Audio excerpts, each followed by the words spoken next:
damos unha pequena ollada aos acontecementos máis importantes do século XX. Para nós, nenos e nenas, todos estes anos están moi longe, mas é interesante e curioso que moitas das cousas que temos e das que disfrutamos hoxe naceron fai relativamente pouco tempo. Xa veredes, iremos sorprender. Invitamos a percorrer camiño apaixonante do noso pasado para descubrir e valorar a nosa heranza. Anos 50. Foron os chamados felices anos tolos. Para que digan hoxe que a xuventude está toda. A música máis bailada e escoitada foi o jazz, o tango, o foxtrot, pero sobre todo o charleston. Eran uns bailes ben raros. O papel das mulleres na sociedade fíxose máis importante, mesmo algúns atacaron o cargo de gobernador do Estado. Iniciouse o movimento non violento, con Gandhi, en defensa dos dereitos humanos na India. Gracias que coñecemos hoxe o inicio das redes, é dicir, a Metro-Goldwyn-Mayer. Inventouse o cine sonoro.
mi familia bien y la otra...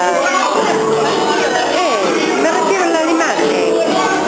Me está grabando, pero esa imagen...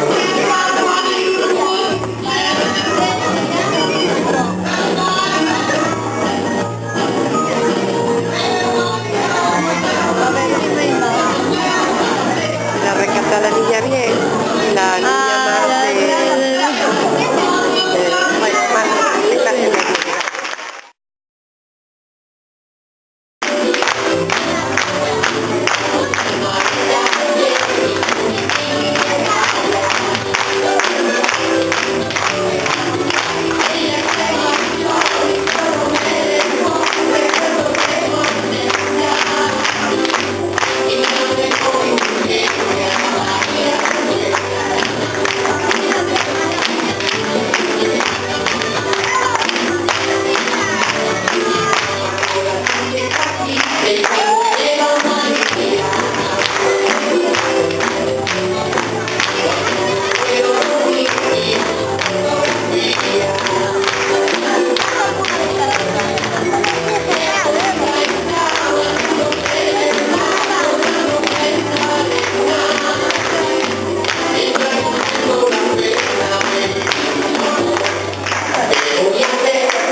por a colaboración nos arreglos e vestuarios.